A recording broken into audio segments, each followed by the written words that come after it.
इस धारावाहिक की घटनाएं और पात्र काल्पनिक है। इनका वास्तविक जीवन से कोई संबंध नहीं है।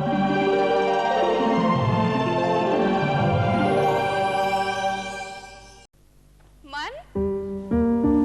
मन? तो तुम यहाँ हो। मैंने सोचा तुम कहीं बाहर गए हो।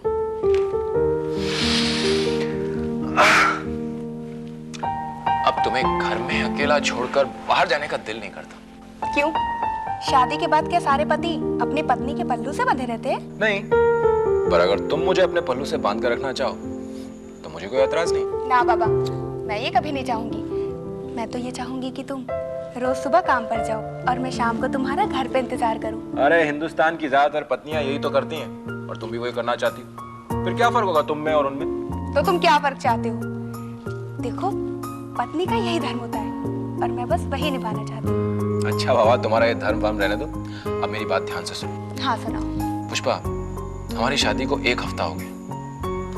अब मैं ये जानना चाहता हूँ कि इस घर में तुम्हें किसी प्रकार की कोई तकलीफ तो नहीं है, कोई शिकायत तो नहीं ना? देखो मन, पहले ये घर तुम्हारा था और अब ये घर हमारा भी है, और अपने ही घर से किसी को क्या शिकायत होगी? जानती हो पुष्पा, सबसे पहले मैंने शादी से इनकार कर दिया था। क्यों? मैं आपको पसंद नहीं थी? नहीं, सवाल पसंद या नापसंद का नहीं था। मेरा शादी करने का मूड ही नहीं था। मैंने माँ को लाख समझाया पर माँ तुम्हारे माँ बाप को वचन दे चुकी थी। तो ये शादी आपने अपनी माँ के वचन को पूरा करने के लिए की है? क्या करता, सोचा था सबसे पहले अपने पैरों पे खड़ा होऊंगा, उसके बाद शादी करूंगा। मन, अब तुम्हारे भाग्य के साथ मेरा भाग्य भी जुड़ गया है। देखना, बहुत जल्दी तुम्हें एक बड़ा काम मिलेगा। मैं भी बड़ा ही काम करना चाहता हूँ पुष्पा। ये छोटे मोटे काम मुझसे नहीं होते। तुम्हें पता है, इस दुनिया में सिर्फ पैसा बोलता है। जिसके पास पैसा है उसके पास सब कुछ है, और जिसके पास पैसा नहीं उसके पास कुछ भी नहीं। मन, माना पैसा बहुत जरूरी है, लेकिन पैसा ही सब कुछ नहीं है। तुम्हें ईमानदारी के साथ अगर कोई छोटी मोटी नौकरी भी मिलती है तो मैं उसमें भी गुजारा कर लूंगी। ये क्या कह रही हो तुम? मैं और गुजारे के लिए छोटी मोटी नौकरी करूंगा? कभी नहीं। अरे मैं तुम्हें रानी की तरह रखना चाहता हूँ, रानी की तरह। मैं चाहता हूँ हमारे पास एक गाड़ी हो, एक बंगला हो, कुछ नौकर चाकर हो, किसी चीज की कोई कमी नहीं होनी चाहिए। मन, अगर हमारे भाग्य में ये सब होगा तो हमें मिल जाएगा। खैर छोड़ो, तुमने मुझे उनके बारे में नहीं बताया। किनके बारे में? जिन्होंने तुम्हारी तरफ से शादी की सारी रस्में निभाई थी। कौन थे वो? तुम्हारा उनके साथ क्या रिश्ता है? तुम कहीं डॉक्टर साहब के बारे में तो नहीं पूछ रही? हाँ वही, कौन है वो? क्या बताऊं मैं, हमारा कोई ऐसा रिश्ता नहीं है उनके साथ में। बिना किसी रिश्ते के उन्होंने सारी जिम्मेदारी निभाई? बस यूं समझ लो पुष्पा कि हमारे हमदर्द हैं। पिताजी की डेथ के बाद में गार्जियन की तरह उन्होंने हमारी देखभाल की है। मैं उन्हीं की डिस्पेंसरी में कंपाउंडर था। मन, फिर तुमने वो नौकरी क्यों छोड़ी? कंपाउंडर का काम कोई बुरा काम तो नहीं था, और मैंने सुना है कि तुम्हें वो नौकरी छोड़े 6 महीने से ऊपर हो गया है, और तुम जब से वहां से आए हो वापस नहीं गए। क्या कोई बात हो गई थी? बहुत सवाल करती हो तुम। क्योंकि तुम जवाब नहीं देते। तुमसे कहा ना मैंने, मुझे कंपाउंडर नहीं बने रहना। मैं एक बड़ा आदमी बनना चाहता हूं, बहुत बड़ा।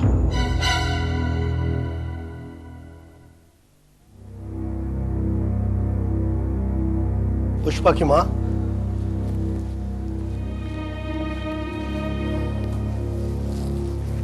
तुम क्या सोचने लगे?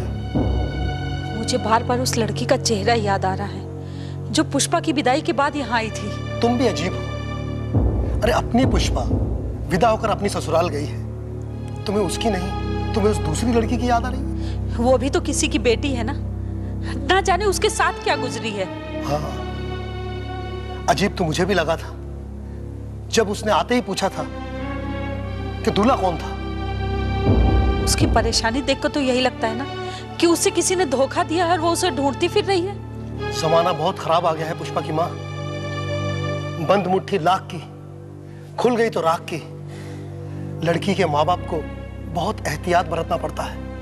सचमुच हमारी किस्मत अच्छी थी, समय रहते ही पुष्पा की डोली उठ गई, वरना हमारी मोहल्ले की लड़कियों के किस्से तो मशहूर हैं। और ये गली के आवारा लड़के, ये तो भोली भाली लड़कियों के घर में ताक झाक करते ही रहते हैं। पता नहीं उस लड़की की क्या कहानी है। कहानी क्या है? शादी का वादा किया होगा उससे और किसी और से शादी की तैयारी कर ली होगी और वो लड़की उसे ढूंढती फिर रही होगी। इसीलिए मैं हमेशा से प्रेम विवाह के खिलाफ था। अरे शादी से पहले किसी अनजान लड़के से प्यार करने की क्या तुक है? शादी हमेशा माँ बाप की मर्जी से होनी चाहिए। लेकिन उस लड़की को ये तो नहीं मालूम था कि उसका प्रेमी उसके साथ विश्वासघात करेगा। अब ये तो शादी करके हमेशा के लिए उसे भूल जाएगा और वो रोते तड़पते हुए सारी उम्र उसके ढूंढती रहेगी। इसीलिए तो मुझे उससे हमदर्दी हो रही है। एक तो लड़की की जात, ना जाने उसके माँ बाप पे क्या गुजर रही होगी। ऐसे बदमाश लड़कों को तो फांसी पे चढ़ा देना चाहिए। पता नहीं वो उसे मिला या नहीं मिला, वो उसे ढूंढती फिर रही होगी। अरे मिल भी गया तो क्या? शादी में पहुंचकर अगर वो अपने प्यार और धोखे की बात सबको बता दे तो शादी टूट सकती है। ऐसे बेईमान के साथ कौन अपनी बेटी की शादी करेगा? मान लो अगर हमें पता चले कि मनस्वी, पुष्पा का पति, उसने किसी लड़की को धोखा दिया है, तो क्या हम अपनी बेटी की शादी उससे करते? कभी नहीं। मैं सारी उम्र अपनी लड़की को घर में कुंवारा बिठाए रखता, पर ऐसे बदमाश और धोखेबाज लड़के से उसकी शादी कभी ना होने देता। न जाने क्यों मुझे उलझन सी हो रही है। उलझन? लगता है तुम उस लड़की के बारे में कुछ ज्यादा ही सोच बैठी हो। अरे भूल जाओ उस लड़की को, छोड़ दो उसे अपनी किस्मत में। उसकी किस्मत में जो भी लिखा है वो भुगतेगी। मुझे याद है, मैंने जब उसे मनस्वी का नाम बताया तो वो कितनी परेशान हो गई थी, चक्कर खाकर मंडप में गिर पड़ी थी। तुम ये क्या फालतू बातें कर रही हो? तुम्हें क्या लगता है कि मनस्वी मन ही? ऊपर वाला ना करे ऐसा हो। अगर ऐसा हुआ तो हमारी पुष्पा का क्या होगा? ऐसी बातें सोचना भी गलत है। तुमने सुना नहीं था? वो साफ कह रही थी कि वो कोई और था। जो भी हो, जब तक मैं एक बार उसके ससुराल जाकर उससे पूछ नहीं लेती, तब तक मुझे चैन नहीं मिलेगा। मुझे एक बार उसके ससुराल जाना ही पड़ेगा।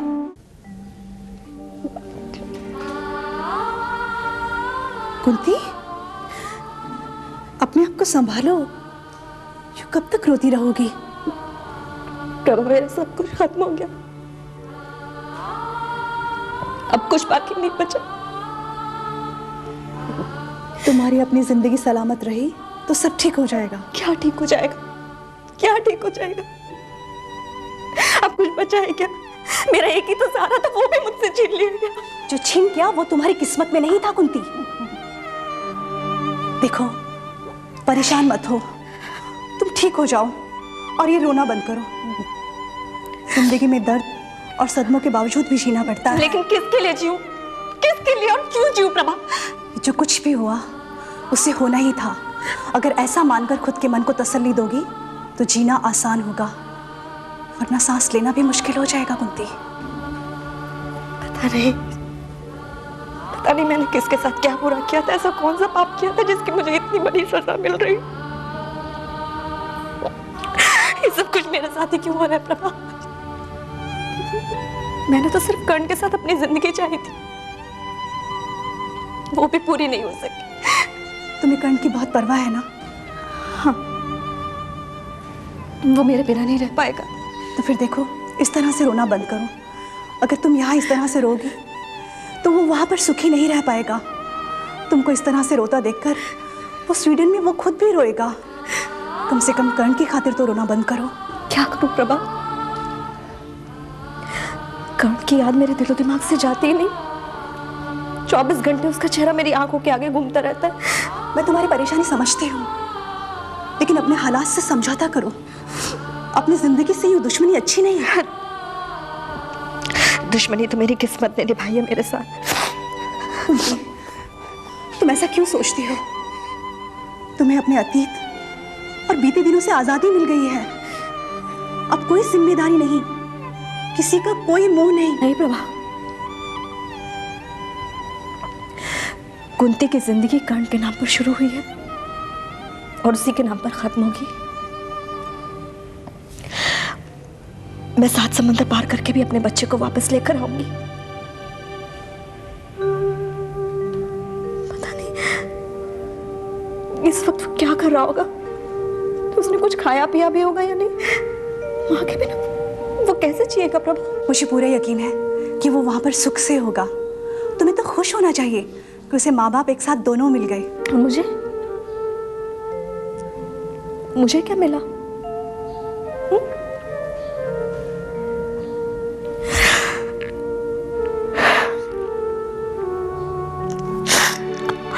अच्छा ये बता, जब से मैं हॉस्पिटल में आई हूँ सरला दीदी मुझे देखने आई थी क्या? नहीं, उनका तो कुछ पता ही नहीं है।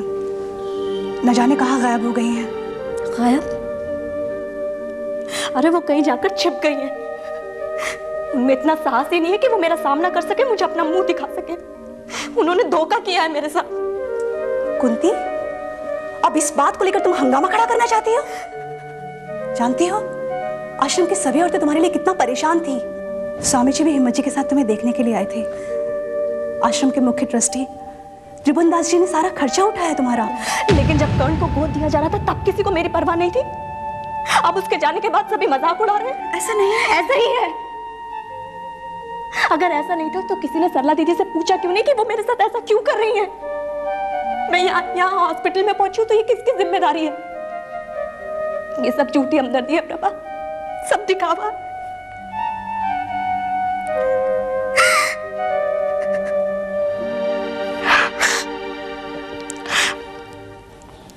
लेकिन अब मैं किसी से क्या शिकायत करूं?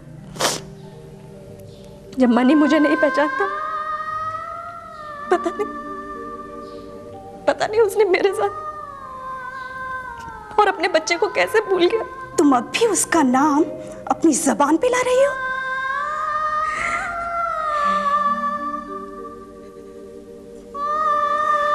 अरे वो धोखेबाज न जाने अपनी पत्नी के साथ कहां बैठा होगा।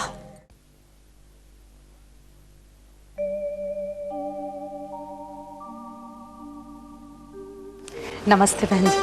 अरे आप नमस्कार, बैठिए बैठिए। आज सुबह से ही छत पे कौवा बोल रहा था, मुझे लग रहा था जरूर कोई आएगा। कैसे हैं आप लोग? बस आप सबका आशीर्वाद है। आप सब्जी काट रही हैं? पुष्पा कहाँ है? घर पर ही है, वो मुझे कोई काम नहीं करने देती है। आज जबरदस्ती सब्जी लेके बैठी हूँ काटने के लिए। आप लोगों को उससे किसी तरह की कोई शिकायत तो नहीं है ना? कैसी बातें कर रही हैं आप? पुष्पा बहुत लायक है, उसने हम सबका मन जीत लिया है। भाई साहब नहीं आए? उन्हें अपने काम से फुर्सत ही कहाँ है। माँ हूँ ना, माँ को बेटी की चिंता ज़्यादा रहती है। आपको पुष्पा की चिंता करने की कोई ज़रूरत नहीं है। दिल नहीं माना इसलिए चली आई। बहुत अच्छा किया, आप ही का घर है, जब मन हो तब आइए। और फिर अब आप ही लोग तो हम लोगों के नाते रिश्तेदार हैं, और तो कोई है भी नहीं।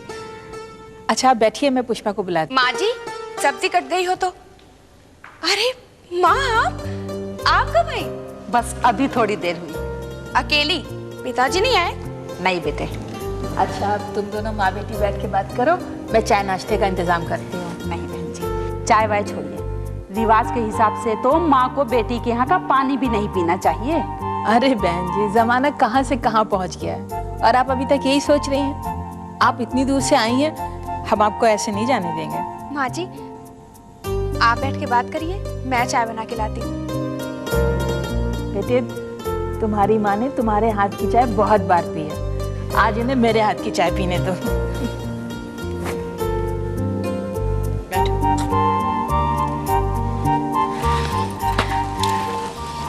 अब बताओ माँ, क्या बात है? बिना फोन किए अचानक? बेटी ये बता, यहाँ सब ठीक तो है? तुझे किसी तरह की कोई परेशानी तो नहीं? माँ, क्या परेशानी होगी? देख बेटी, मुझसे कुछ छिपाना नहीं, सब ठीक तो है ना? माँ सब ठीक है, लेकिन आप ये सब क्यों पूछ रही हैं? दरअसल बात यह है कि मैं तेरी विदाई के बाद से ही बहुत परेशान हूँ। ऐसी उलझन थी कि मैं तुझसे फोन पे बात भी नहीं कर सकती थी। ऐसी क्या उलझन थी माँ? मुझे साफ साफ बताइए। बात ऐसी है कि अरे माँ जी, आप कब आए? खुश रहो बेटा। पुष्पा, तुमने बताया नहीं माँ जी आने वाली? मुझे भी नहीं मालूम था। ओह, यानी कि हमारे लिए एक प्लेजेंट सरप्राइज था। क्यों माँ जी? नहीं, ऐसी कोई बात नहीं। मन, माँ जी किसी बात को लेकर बहुत परेशान है और इसीलिए यहाँ अचानक आना पड़ा। बताओ ना माँ, क्या बात है? क्या कोई ऐसी बात है जो आप इनके सामने नहीं बताना चाहती? नहीं, ऐसी कोई बात नहीं। फिर बताते क्यों नहीं? वो क्या है बेटा, उस दिन तुम लोग जब शादी के बाद विदा हुए, उसी शाम वहाँ एक लड़की आई थी। लड़की?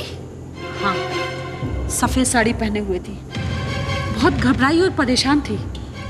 आते ही पूछने लगी कि ये जो शादी हुई है वो किसकी थी, उस दूल्हे का नाम क्या था।